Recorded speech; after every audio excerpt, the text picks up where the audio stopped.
말씀 앞에 선 우리라는 제목으로 함께 은혜 나누도록 하겠습니다. 여러분, 뭐 좀 반가운 이름은 아닙니다만은 여러분 스탈린에 대해서 얼마나 알고 계십니까? 스탈린 하면 떠오르는 생각이 어떤 거세요? 연세가 있으신 분들일수록 더 적개감이 드는 이름일 겁니다. 이 사람은 소비에트 연방, 그러니까 소련의 두 번째 지도자였습니다. 그야말로 공산주의자 중에 공산주의자. 수많은 사람이 이 사람 이름 앞에 목숨을 잃었고 도살자라는 별명이 있을 정도로 아주 잔인한 사람으로 유명한 공산주의자 지도자입니다. 이 사람은 어떻게 하다 이런 인생을 살게 되었을까? 단편적인 예로 이 사람이 책을 굉장히 많이 읽었다고 합니다. 독서 광이었고요. 그리고 굉장히 박식한 사람이었다라고 얘기를 합니다. 근데 이 사람이 읽은 책을 한번 쫙 봤더니 하나같이 자기가 좋아하는 문구에는 밑줄이 쭉 거 있고 느낌표 딱 찍혀 있고, 그리고 자기 생각과 다른 부분에는 X표를 하고 거기에다가 허튼 소리 또는 개소리 이렇게 적어놨다고 해요. 그러니까 무슨 말입니까? 자기가 생각한 방향으로 책을 읽었던 거예요. 뭐 이걸 전문용어로 뭐 확증 편향이라고 얘기를 하는데, 책을 그런 식으로 읽으면 그 사람은 더 이상 발전이 없고 자기가 원하는 방향으로밖에 갈 수 없는 협소한 생각을 갖게 된다라는 것을 보여주는 인물이라는 거예요. 여러분, 유대교회는요 두 가지 중요한 경전이 있어요. 첫째는 모세오경을 지칭하는 토라, 그리고 인생의 지친서 같은 탈무드, 두 가지가 있습니다. 이 모세오경은요 1.1획도 그 누구도 바꿀 수가 없는 거예요. 그렇지만 탈무드는요 후대 사람들이 그에 대한 해석과 또 어떤 설명들을 자유롭게 붙일 수가 있어요. 그래서 전혀 새로운 내용이 되는 경우도 있더라는 겁니다. 무슨 얘기냐? 우리 신앙생활과 인생에는 모세오경이나 토라 같은 바꿀 수 없는 잣대가 필요하다는 거예요. 물론 자유를 갖고 어떤 풍부한 해석을 붙일 수 있는 부분도 있는가 하면 우리 인생에는 분명히 다양성과 함께 또 자유와 함께 진리가 있어야 되고 잣대가 있어야 된다는 겁니다. 그것이 바로 신자에게는 하나님의 말씀인 줄로 믿습니다. 지금 우리는 하나님의 말씀 앞에 서 있습니다.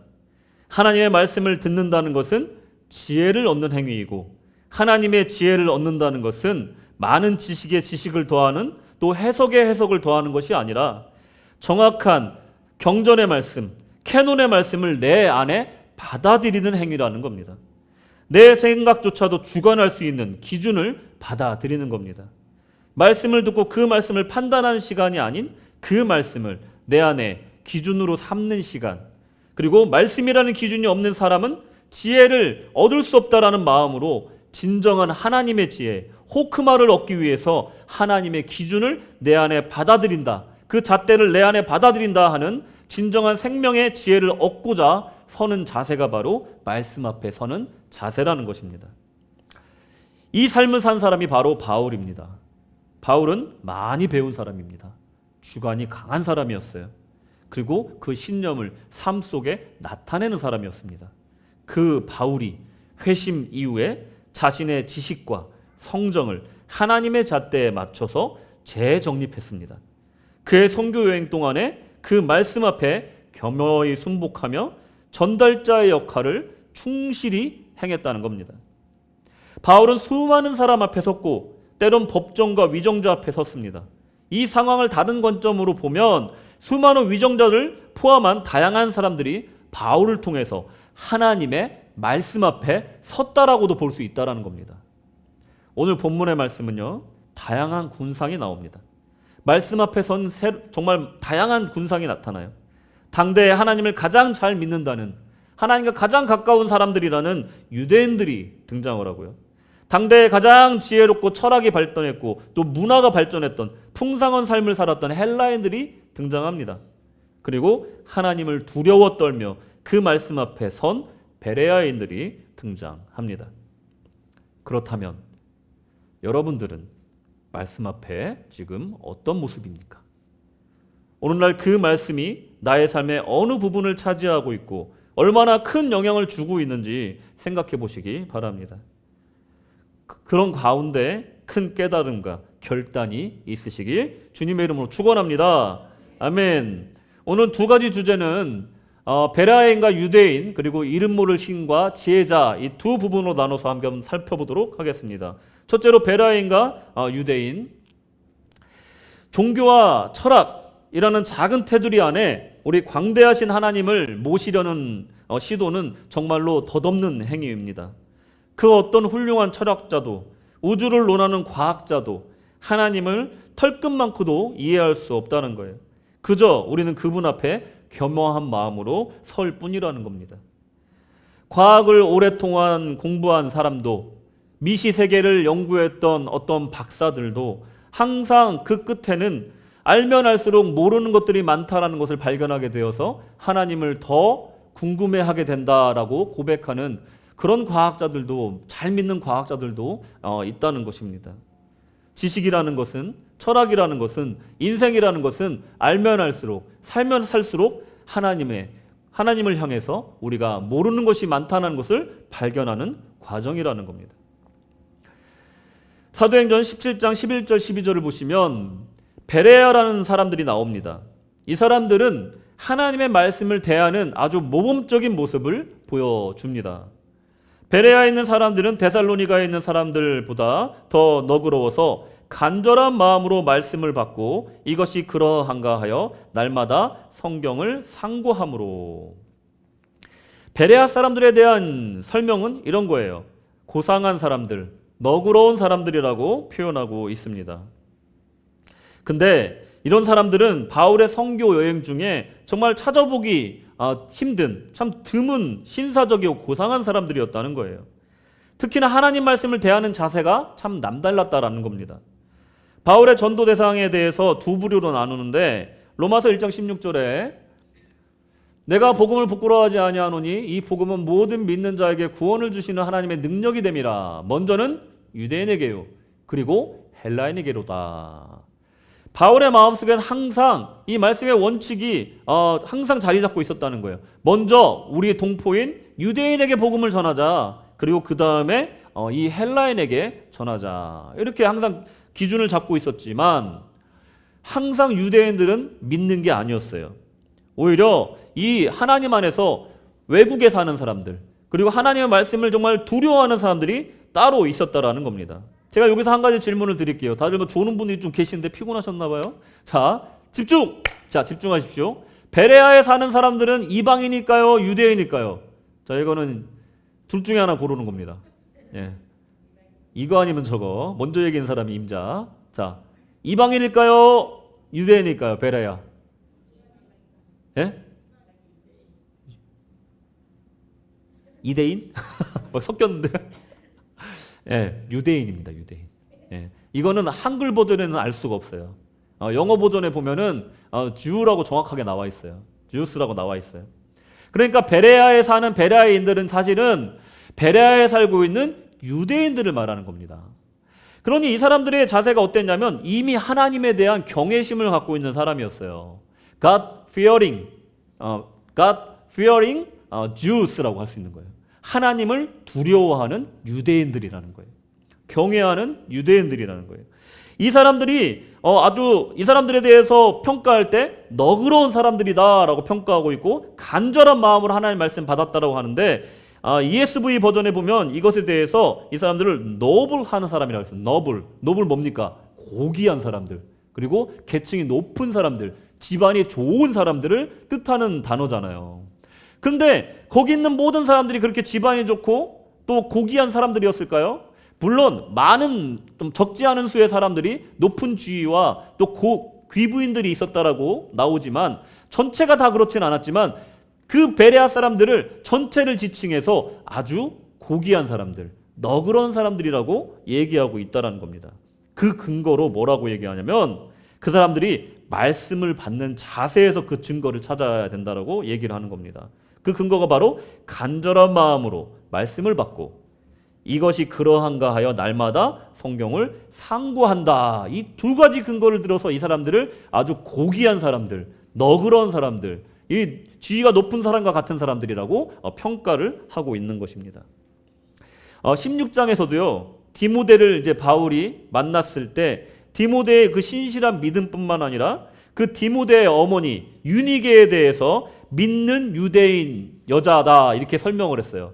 그러니까 디모데만 본 것이 아니라 그 디모데 어머니의 믿음까지도 보고 있었던 겁니다. 그리고 디모데후서 1장 5절, 1장 5절에 보시면 그 유닉의 엄마뿐만 아니라 외할머니 로이스의 믿음까지도 언급을 하는 거예요.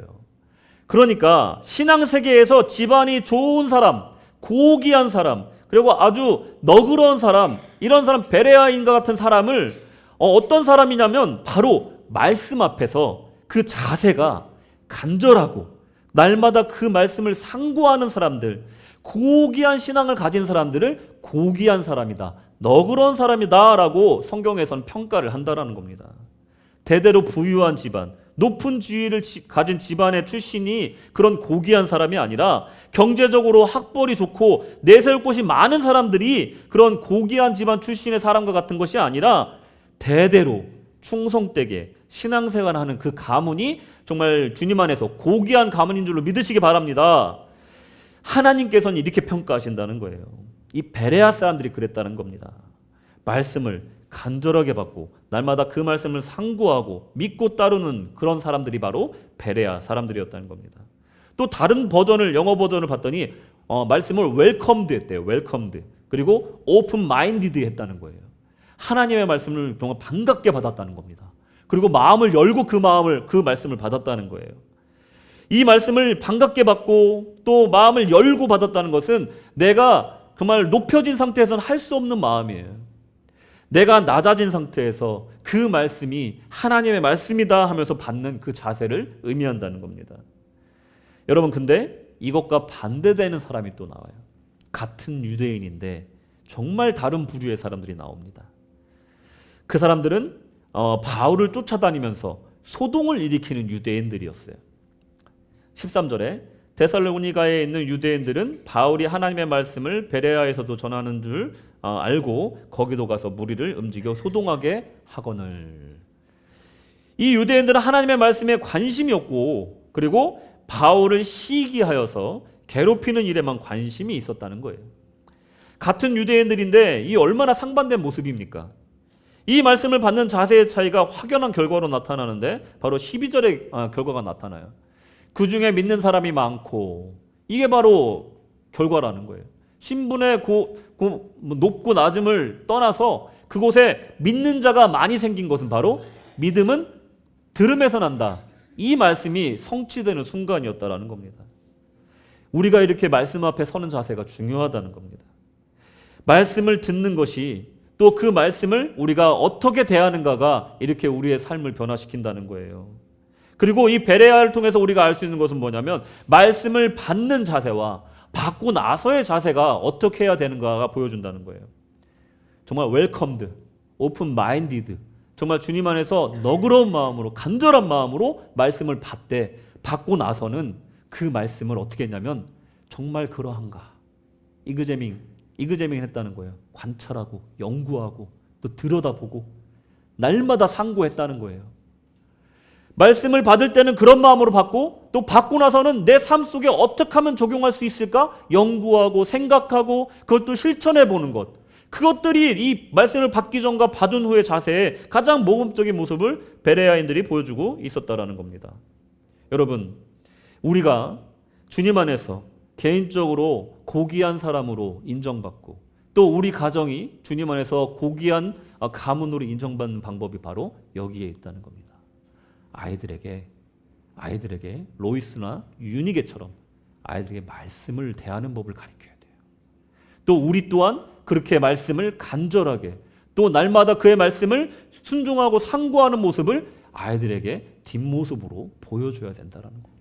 그럴 때 주님 안에서 우리 가문과 우리 신앙이 고귀함으로 인정받을 줄로 믿습니다. 이렇게 말씀을 대하는 자세가 이렇게 중요합니다. 근데 이제 하나님의 말씀이, 하나님의 복음이 이곳을 떠나서 또 다른 곳으로 가는데 그곳은 바로 아덴이라는 곳이었습니다. 자, 두 번째로 이름 모를 신과 지혜자들.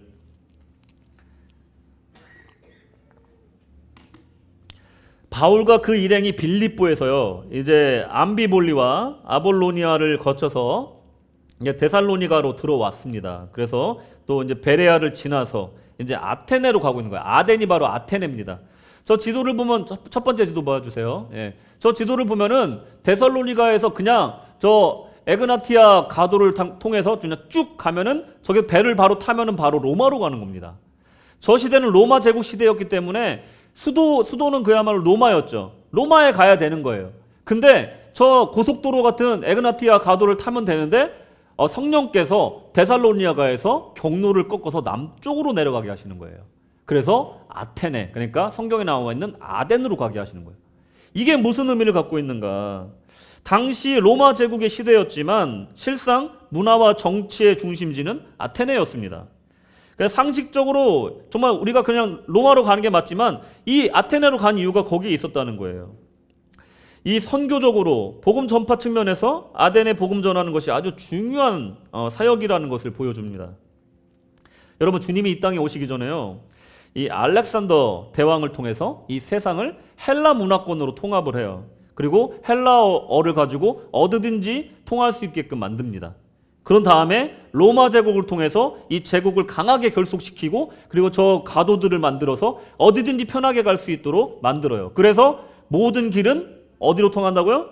로마로 통한단 말이 거기서 나온 겁니다. 이 길을 너무나 잘 닦아놨기 때문에 그래요. 근데 그들은 제국을 통치하기 위해서 길을 닦았지만 사실은 하나님은 복음 전파를 위해서 길을 닦으신 거였던 거예요. 그러니 하나님께서 이 모든 조건과 환경을 만들어 놓으시고 그 다음에 복음을 들고 바울이 아테네에 들어가게 하신다는 것은 그야말로 복음 전파 또 이 구원 사역에서 이 사도행전의 클라이막스 중에 클라이막스를 장면의 하나라는 것을 우리가 알 수 있고 이 장면이 정말 중요한 장면이라는 것을 우리가 생각해야 된다는 겁니다. 여러분, 그리스 하면 생각나는 장면들이 있잖아요. 뭐 포카리 스웨트, 나라라라 뭐 그런 거 있잖아요. 막 아름다운 해변과 막 그냥 하얀색 건물과 또 파란색 코발트색의 지붕과 거기를 막 뛰어다니는 어떤 여인 뭐 이렇게 되는 거잖아요.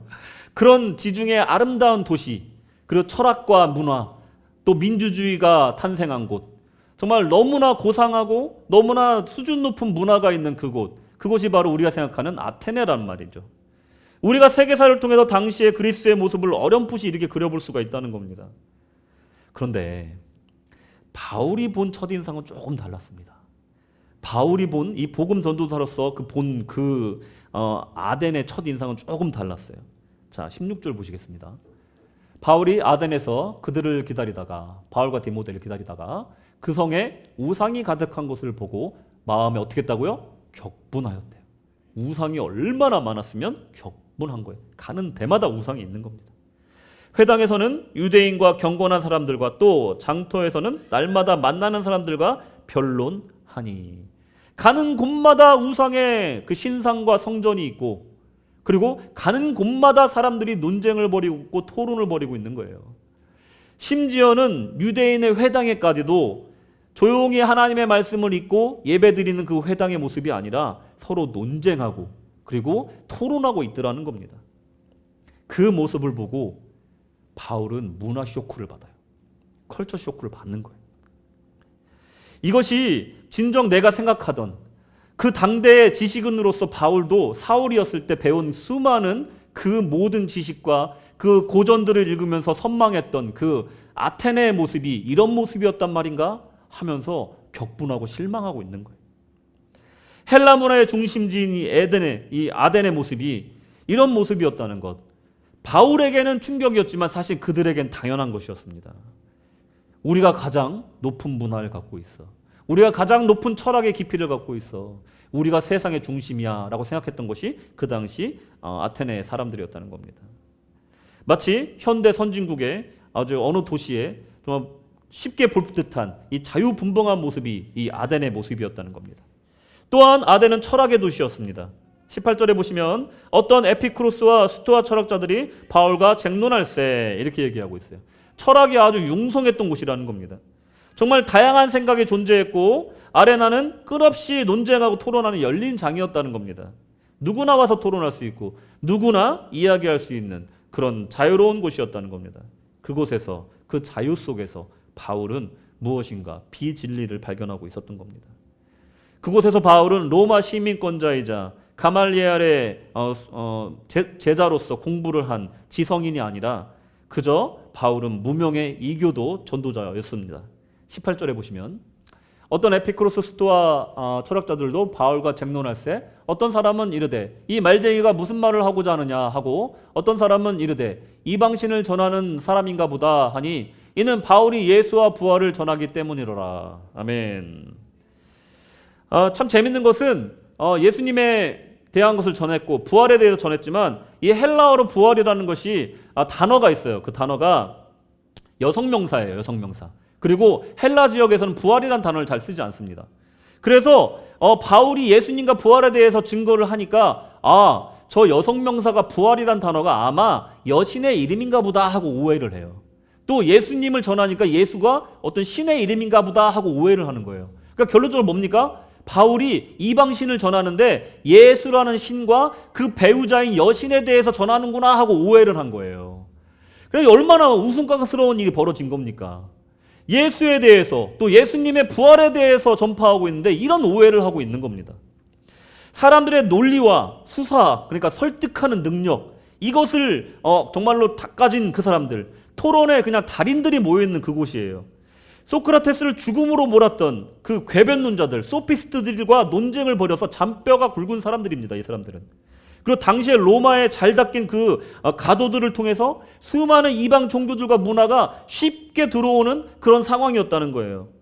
바울과 같은 특이한 사상을 가진 사람들은 만나는 것이 어렵지 않은 상황이었다는 겁니다. 아덴은. 그래서 사람들은 바울을 그저 흔히 볼 수 있는 말쟁이 정도로 치부를 한다는 겁니다. 그래도 무슨 발언권 하나를 줍니다. 말할 수 있는 권한을 말 한번 해보라는 거예요. 그런데 당시 회당과 아레나 광장에서 논쟁을 벌이던 유대인들과 바울은 조금 다른 점이 있었던 것 같아요. 이 예수와 부활에 대해서 전하니까 그런가 봐요. 그의 메시지가 남다르다는 것을 눈치채고 그들이 그를 아레나 바고로 이제 데리고 갑니다. 자, 19절. 그를 붙들어 아레오 바고로 가며 말하기를 내가 말하는 이 새로운 가르침이 무엇인지 우리가 알 수 있겠느냐? 이 어투에 대해서 한번 잘 생각해 보시면서 이 말씀을 들으셔야 돼요. 아레나 바고라는 것은 무엇이냐? 법정이에요, 법정. 신의 언덕이란 뜻입니다. 사진 한번 보여주시겠어요? 안 올라갔네. 자, 그 언덕에 올라가면요, 메트로폴리스가 다 보이고요. 그 신전들이 다 보일 정도로 아주 중요한 자리에 있던 법정이에요. 근데 그 당시 문화에 의해서는 정말 새로운 사상이나 아니면 정말 들을 만한 이야기가 있으면 이 사람을 데리고 올라가서 거기에서 그 아덴 시민들 앞에서 연설할 수 있는 기회를 줬어요. 나그네와 외국인들의 새로운 사상을 말할 수 있게끔 해주는 그런 곳이었다는 거예요. 근데 이게 법정이다 보니까 말하자면 말 한마디 잘못하면 바로 잡혀 들어가는 곳이었습니다. 그러니까 무슨 말이에요? 자, 이 새로운 가르침이 무엇인지 우리가 알 수 있겠느냐? 내가 말하는 이 새로운 가르침을 나에게 말해달라 이렇게 얘기한 건 뭐냐면 어디 한번 아레오바고 가서 얘기 좀 해봐. 잘못되면 넌 그냥 잡혀 들어가는 거야. 이게 깔려 있는 겁니다. 그러니까 너 잘난 척 하는데 한번 아레오바고 가서도 얘기 한번 해봐 하고 기회를 준 거예요. 마치 검투사가 검투장에 들어가는 그런 형국이라는 거예요. 여러분 실제로 소크라테스도 이방의 신을 전했다는 죄명으로 사형 언도를 받았던 곳이 바로 이 아레오바고예요. 그러니까 수많은 철학자들이 이곳에서 사형을 당했습니다. 그곳에 바울이 지금 올라가고 있는 거예요. 실상은 목숨을 걸고 이 무대에 올라가는 거예요. 그야말로 쇼미더머니 하러 가는 겁니다. 그냥 배틀하러 가는 거예요. 그런 상황인 거예요. 목숨 내놓고 지금 복음 전하러 가고 있는 겁니다. 그러니까 유대인들이 바울을 괴롭히는 방식하고는 전혀 다른 방식으로 이 사람을 죽이려고 그러는 거예요. 아주 고상한 방식으로 핍박하고 있는 겁니다. 참 이게 참 배운 사람이 더 무섭다라고 하는 게 이런 건가 봐요. 바울은 이런 아덴 사람들의 성향을 아주 그냥 보란 듯이 이제 꼬집습니다. 뭐냐면 너희들이 참 종교심이 많구나 하면서 꼬집어요. 자, 22절에 보시겠습니다. 바울이 아레오바고 가운데 서서 말하되 아덴 사람들아 너희를 보니 범사에 종교심이 많도다 이렇게 얘기를. 이제 처음 들으니까 칭찬하는 것 같으니까 우리가 종교심이 많지. 이 멋진 신전을 보라. 우리가 믿는 저 신들 얼마나 아름답냐. 저 조각상을 봐라. 이게 우리의 빛나는 문화다. 그러면서 얼마나 또 자고했겠습니까? 근데 그 다음에 나오는 말이 있어요. 내가 두루 다니며 너희가 위하는 것들을 보다가 알지 못하는 신에게라고 새긴 단도 보았으니 그런즉 너희가 알지 못하고 위하는 그것을 내가 너희에게 알게 하리라. 무슨 말입니까? 신이 많다. 이제 무슨 신까지 있다고요? 이름 없는 신까지 있는 거예요. 자, 보여주시겠어요? 돌멩이 따라오십시오. PPT. 자, to an unnamed God이에요. 이름 없는 신에게라는 단이 그 도시 곳곳에 있었던 거예요. 저기에 제우스, 아폴로, 여러분들이 좋아하는 헤르메스 이렇게 적혀 있어야 되는데 이름 없는 신에게 이렇게 적혀 있는 거예요. 이제는 신을 믿다 신을 만들다 못해 이름 없는 신까지 만들어 놓은 거예요. 내가 알지 못하는 신이시여 나에게 복을 주시옵소서 이렇게 빌고 있다는 거예요. 자, 철학 좋아하는 너희들아, 이 당대 가장 지혜롭다는 너희들아, 필라소피 뭡니까? 지혜를 사랑하는 사람들이에요. 지혜의 친구들이란 뜻이에요. 철학이란 뜻이 바로 그거예요. 지혜를 사랑하고 지혜와 친구하는 너희들아, 너희들 생각엔 이게 이해가 되냐? 이름 없는 신을 믿는다는 게 말이 되냐? 지금 꼬집고 있는 것입니다. 여러분, 진리에는요 이렇게 찌르는 것이 있는 거예요. 진리에는요 우리 마음 가운데 찌르는 부분이 있는 거예요. 말씀을 듣다가 흠칫 놀라실 때 있으시죠? 사관님 내 얘기를 어떻게 하셨지? 저 몰라요. 그냥 말씀 전하다 보니까 스스로 찔리시는 겁니다. 저한테 뭐라고 하지 마십시오. 잠언이 뭡니까? 잠언. 지혜의 말씀이잖아요. 잠자가 무슨 잠자예요? 바늘 잠자예요. 찌르는 겁니다. 진정한 지혜는요 나의 어떤 부분을 폐부를 찌르는 거예요. 지금 이 아덴에 있는 시민들을 말씀으로 찌르고 있는 거예요. 너희들이 그렇게 수많은 신을 섬기고 있는데 너희가 진짜 모르고 신을 섬기고 있다. 내가 지금부터 알려줄게. 그렇게 지금 얘기하고 있는 겁니다. 아덴의 이 악의적인 호의를 고상하게 받아치고 있는 거예요. 맹목적인 종교심에 대해서 정확하게 비판하고 있는 겁니다. 이 아덴의 종교심에는 문제가 있었는데 바로 이 altar to the unknown God, 그러니까 이 모르는 신에 대한 이 제단이 있었다는 것이, 알지 못하는 신을 섬긴다는 것이 맹목적인 종교심이고 미신적인 숭배였다라는 겁니다. 알지 못하는 신을 섬기는 것이 이성적으로 논리적으로 말이 되는가 되묻고 그것에 대해 논리적인 설명을 시작한 것이에요. 24절에 보시면 우주와 그 가운데 있는 만물을 지으신 하나님께서는 천지의 주제시니 손으로 지은 전에 계시지 아니하시고 또 무엇이 부족한 것처럼 사람의 손으로 섬김을 받으시는 것이 아니니 이는 만민에게 생명과 호흡과 만물을 친히 주시는 이심이라. 할렐루야. 너희들이 지은 그 전에 계신 분이 아니다. 신전에 계신 분이 아니다. 너희들이 사람의 손으로 만든 그것들 가운데 있는 하나님이 아니시다. 그리고 뭔가 우리가 섬겨줘야지 존재할 것 같은 그런 존재가 아니고 우리가 손으로 만든 것으로 무엇인가 올려드려야지 존재하는 그 신이 아니라 하나님은 스스로 존재하시는 분이다. I am who I am. 나는 스스로 존재하는 자다. 그것이 하나님의 모습이라는 거예요. 오히려 우리에게, 만민에게 생명과 호흡, 친히 주시는 분이다. 우리가 뭔가 올려드려서 우리가 깎아서 만든 그 신이 아니라 이미 우리가 있기 전부터 계시던 분이고 우리를 도우시는 분이다.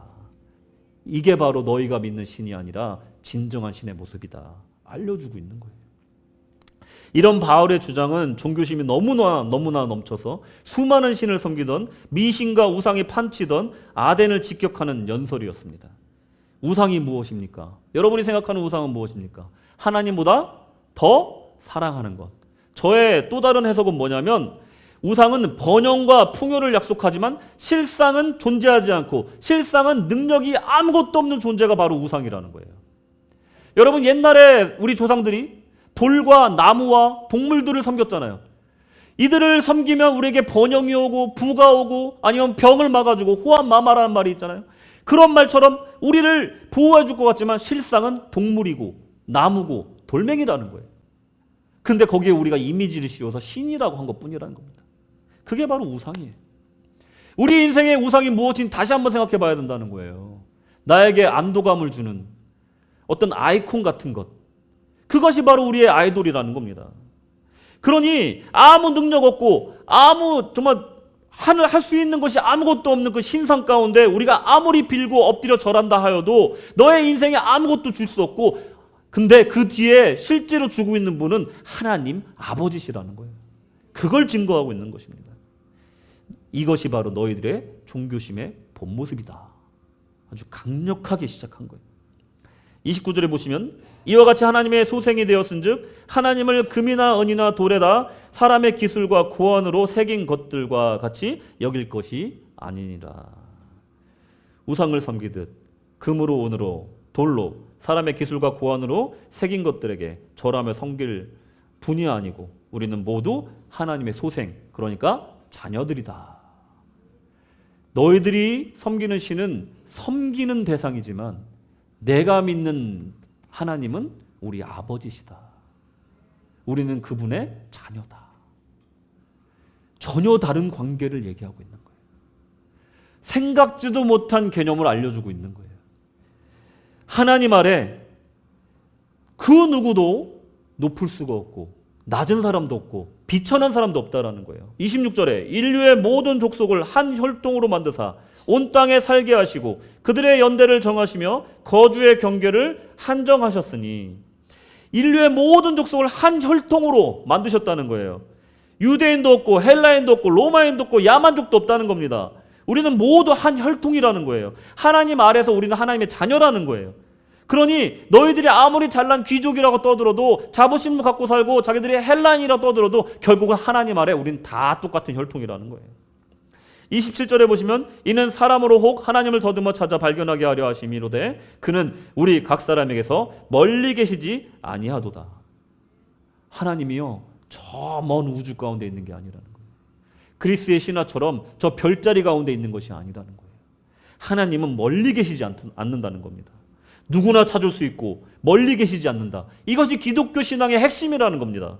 하나님은 특별한 지혜자만이 찾을 수 있는 그런 분이 아니고 누구나 찾을 수 있고 누구나 그를 믿는 자는 구원을 받는다라고 말하는 것이 우리 기독교 복음의 핵심이라는 겁니다. 여러분, 그리스 철학의 정말 가장 유명한 정말 아버지와 같은 사람 소크라테스와 플라톤이에요. 플라톤이 주장한 이론은 바로 Theory of Ideal. 그래서 이 이데아론인데 좀 쉽게 설명하면 이런 거예요. 저런 동굴이 있습니다. 예, 이게 우리의 세계예요. 근데 저 세계에 발이 쇠사슬로 묶여 있는 거예요. 사람들이 저기 이제 벽 앞에 사람들이 쇠사슬로 묶여 있는 거예요. 그래서 저쪽에 끝에 보면은 진리의 불꽃이 타고 있는 겁니다. 저거에 비치는 저 그림자를 보는 것이 우리의 인생이라는 거예요. 우리 눈으로 보고 우리가 느끼는 것들은 다 그림자고 허상이라는 거예요. 진짜로 그 원래의 모습을 보려면 저 위에 서 있는 사람처럼 지혜를 얻어서 이것을 탈출해야지만이 이데아 전체의 원리를 파악할 수 있고 그리고 그 모든 것들을 이해할 수 있다는 거예요. 그래서 이 플라톤이 쓴 책 국가라는 책에는 저 철인 정치, 그러니까 철학자들이 정치를 해야 된다. 깨달은 사람들이 정치를 해야 된다. 지혜자들만이 정치를 할 수 있다. 나라의 리더가 될 수 있다라고 주장하고 이것이 계몽 군주주의로 이제 발전해 나간 거예요. 이게 뭡니까? 특출난 사람, 특별히 지혜로운 사람, 이런 사람들만 이데아를 볼 수 있다는 거예요. 이 주장을 하고 있는 것이 이 아덴의 철학이라는 겁니다. 근데 우리의 믿음은 어떤 겁니까? 마태복음 3장 2절. 회개하라. 천국이 가까이 왔느니라 하였으니. 사도행전 2장 21절. 누구든지 주의 이름을 부르는 자는 구원을 받으리라 하였느니라. 할렐루야. 이것이 우리 복음의 핵심이라는 겁니다. 누구나 회개하고 예수 믿으면 구원받고 하늘나라를 본다. 하늘나라가 멀리 있는 것이 아니다. 회개한 자들에겐 가까이 있다. 내 삶 가운데 하나님의 왕국이 임한다. 누구든지 그 이름을 부르는 자는 구원을 받고 이데아 천국에 가게 된다. 이 상향으로 가게 된다. 이것이 우리의 믿음이라는 거예요. 너희들의 그 믿음, 너희들의 그 철학이 얼마나 비합리적이고 얼마나 정말 사람들에게 소망이 되지 않고 오직 너희들에게만 소망이 되는지를 한번 생각해 봐라 얘기하고 있는 거예요. 하나님은 우리와 가까이 있다라는 거예요. 천국은 우리 바로 옆에 있다라는 겁니다. 또한 이 아덴을 지배하고 있었던 또 철학이 두 가지가 있는데 에피크로스와 스토아가 있어요. 이것에 대해서 바울이 또 비판하며 나갑니다. 에피크로스는 여러분 알다시피 쾌락주의입니다. 쾌락주의. 그냥 먹고 놀자 이런 뜻이 아니고 감정적인 쾌락을 우리가 추구하자 이거예요. 육체적인 쾌락도 마찬가지지만 우리 마음속에 이 불안이나 공포를 몰아내고 쾌락하는 삶을 살자 이거예요. 그러면 인간에게 공포를 주고 또 인간에게 불안감을 주고 두려움을 주는 건 무엇이냐? 이 에피쿠로스에서 뭐라고 얘기하냐면 내세라는 거예요. 그리고 심판이라는 거예요. 그리고 죽음이라는 겁니다.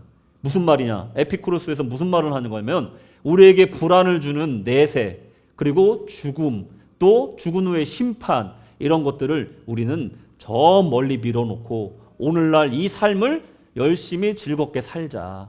이게 바로 에피쿠로스의 쾌락주의라는 겁니다. 그러니까 불안을 다루는 거예요. 정신적인 고통을 다루는 것이 에피쿠로스라는 겁니다. 그럼 스토아는 뭐냐? 3세기에 제노라는 사람이 있었어요. 이 사람은 아주 그리스의 유명한 거상이었습니다. 근데 어느 날 그 사람의 상선이 풍랑을 만나서 한 번에 난파가 돼버려요. 그래서 큰 손실을 입게 됩니다. 아니 어떻게 이런 폭풍을, 내가 무작위적으로 달려오는 이 폭풍을 내가 어떻게 예상할 수 있는가? 이것을 내가 어떻게 받아들여야 되는가? 연구하다 생긴 것이 스토아. 그러니까 그 신전의 그 아고라의 그 기둥 옆에서 모였다고 해서 스토아. 이게 스토아가 기둥이란 뜻이에요. 저 기둥들입니다. 그래서 그 연구 가운데 나온 것이기 때문에 이 스토아는 불행을 다루는 철학이에요. 우리 인생에 무작위로 생길 수 있는 그 내가 모르는 시기에 닥쳐올 그 불행에 대해서 우리가 어떻게 할 것이냐. 불안에 대한 것, 불행에 대한 것. 이 철학이라는 것이 이런 것들이라는 거예요. 그래서 그 전 우주는, 우주의 모든 일들, 이 불행과 행운, 이 모든 것들은 우리가 손댈 수가 없어. 무엇인가 그것을 조종하는 미지의 존재가, 전능한 존재가, 로고스라는 존재가 그 자연의 현상들을 다 조종하고 있고 그것을 우리가 손댈 수가 없으니까 일단 받아들여. 그리고 우리가 할 수 있는, 또 우리가 가장 하고 싶은 것들에 집중하며 살자. 이게 스토아입니다. 뭐죠? 욜로죠, 욜로. 예. 지금의 철학과 너무나 맞고 있는 거예요. 너무나 맞는 얘기 아닙니까? 근데 여기서 가장 큰 차이점이 뭐냐면 이들이 생각하는 신이라는 거예요. 하나님은 우리의 가장 가까운 곳에서 우리에게 역사하시면서 살고 계시다는 거예요. 근데 이들은 저 멀리 어딘가에 알 수 없는 비인격적인 존재가 무작위적으로 일어나는 불행이다라고 얘기를 하는 거예요. 우리는 그것을 뭐라고 얘기합니까? 하나님의 섭리와 계획이라고 얘기하는 거예요. 여기서 큰 차이점이 나오는 겁니다. 자, 고린도전서 8장 6절에 보시면 그러나 우리에게는 한 하나님 곧 아버지가 계시니 만물이 그에게서 났고 우리도 그를 위하여 있고 또한 한 주 예수 그리스도께서 계시니 만물이 그로 말미암고 우리도 그로 말미암아 있느니라. 우리 모든 것들, 모든 현상과 우리의 생명조차도 하나님을 통해서 왔다는 거예요. 그를 통해서 왔다는 겁니다. 하나님은 우리의 아버지시라는 거예요. 자연 속에 존재하는 이 정령이나 신령이나 인격이 없는 존재가 아니라 우리의 심정을 이해하시고 함께 웃고 그리고 함께 호흡하시고 함께 눈물 흘려주시는 그분이 바로 우리 아버지, 인격적인 하나님이시라는 거예요. 이게 가장 큰 차이점이라고 말할 수가 있습니다. 이것에 대해서 바울이 뭐라고 얘기하냐면 28절에 우리가 그를 힘입어 살며 기동하며 존재하니라. 너희 시인 중 어떤 사람들의 말과 같이 우리가 그의 소생이라 하니. 우리의 손가락 하나 까딱하는 이 기동 하나도 하나님의 힘에 힘입어서 우리가 한다라는 거예요. 우리가 어쩔 수 없이 받아들여야 되는 운명이 아니라 우리는 모든 행실과 모든 행하는 모든 것들이 하나님의 힘에 힘입어서 한다라는 겁니다. 우리의 이 망망한 무의 공간에 그저 던져진 존재가 아니라 우리의 호흡하는 순간마다 야훼 하나님께서 함께하고 계시다는 겁니다. 우리는 종종 잊어버리지만 우리는 그 힘을 힘입어 살고 있다는 겁니다. 그 로고스의 존재가 바로, 그 로고스라는 존재가 바로 우리 하나님이시다. 그 모든 섭리를 주관하신 전능하신 하나님이 바로 우리 하나님이시다. 이것을 증거하고 있다는 겁니다. 이것에 대해서 요한도 요한복음에서 말하고 있습니다. 태초에 말씀이 계시니라. 이 말씀이 하나님과 함께 계셨으니 이 말씀은 곧 하나님이시니라. 아멘. 이 말씀이 헬라어로 로고스입니다. 로고스라는 것은 우리나라 말로 말하다예요. 말하다. 우리 하나님이 말씀하시면 어떻게 됩니까? 어두움에 빛이 있으라. 빛이 있게 되는 거예요. 죽음에서 생명이 있으라. 생명이 있게 되는 거예요. 소녀여 일어나라. 달리 다 굼. 그럼 일어나는 겁니다. 철학자들은 어떻습니까? 자신들이 그렇게 말쟁이라고 비판했던 바울을 자신들의 모습이 바로 말쟁이였다라는 겁니다. 철학은 그 누구도 구원할 수가 없다는 거예요. 그 철학에 아무리 깊은 경지에 이른다고 해도, 그 깨달음을 얻고 지혜를 얻는다고 해도 그에게 죄의 심판을 피할 방법은 없다라는 겁니다. 하지만 하나님이 로고스 말씀하시는 순간 그 로고스의 말씀이 육신을 입어 우리에게 오신다는 겁니다. 이게 가장 큰 진리라는 거예요. 우리가 하나님의 말씀 앞에 가장 그 말씀을 존중하고 두렵고 떨리는 모습으로 서는 방법이 무엇이냐? 바로 그 말씀이, 그 로고스가 육신이 되게 하는 것입니다. 우리 예수님은요, 하나님의 말씀이 성취되게 하시기 위해서 이 땅 위에 육신을 입고 오신 겁니다. 우리는요, 예수님을 닮아서 그 말씀을 들었다면 그 말씀이 우리 삶 속에 육신이 되게 하셔야 돼요. 이게 말씀 앞에서는 가장 훌륭한 자세라는 겁니다. 여러분, 우리는 이 예수님의 모습을 정말로 매일매일 상고하셔야 된다는 겁니다. 결론입니다. 현생의 삶을 위해 이름 없는 신이라도 붙잡는 마음으로 신앙생활하고 있지는 않습니까? 아무나 됐으니 나를 도와주기나 해라. 어떤 이들은 하나님이 아닌 다른 신에게 점을 보고 운명을 물어보는 기독교인들 많다고 그래요. 이름 모르는 신이라도 나를 도와줬으면 좋겠다라고 신앙생활하고 있지는 않습니까? 오늘도 하나님 나라가 가까이에 있는데 저 먼 곳에 있는 것처럼 느끼며 살고 있지는 않습니까? 신앙생활의 높은 경지와 하나님의 뜻을 행하는 삶이 아주 훌륭한 현자나 신앙심이 깊은 사람, 목회자들만 하는 나와는 다른 세계라고 생각하고 그 성숙한 신앙의 세계로 나아가고자 하는 마음조차 먹지 않고 신앙생활하고 있지는 않습니까? 나는 예수의 보혈에 의지하여 구원받았는데, 하나님의 자녀가 되었는데 그 권세와 축복을 누리지 못하고 성령의 능력을 힘입지 못하고 힘겹게 무작위적인 운명 앞에 작아진 모습으로 순응하며 던져진 존재로 움켜쥐며 정말 움츠러든 상태로 살고 있지는 않습니까? 베레아인들을 본받읍시다. 그들은 하나님의 말씀을 간절함으로 기대함으로 받았습니다. 그리고 그 말씀을 매일같이 상고하였습니다. 또한 예수님을 본받으십니다. 하나님의 말씀을 성취하기 위해 이 땅에 육신이 되어 오셨습니다. 우리도 우리 삶 속에 그 말씀이 성취되어야 합니다. 우리 삶 속에 그 말씀이 허공에 떠도는 철학과 같고 무의미한 말이 아니라 우리 삶 속에 피가 흐르고 살아 숨쉬는 육신으로 적용돼야 될 줄로 믿습니다. 여러분 삶 속에 하나님의 말씀이 육신으로 성취되기를 주님의 이름으로 간절히 축원합니다.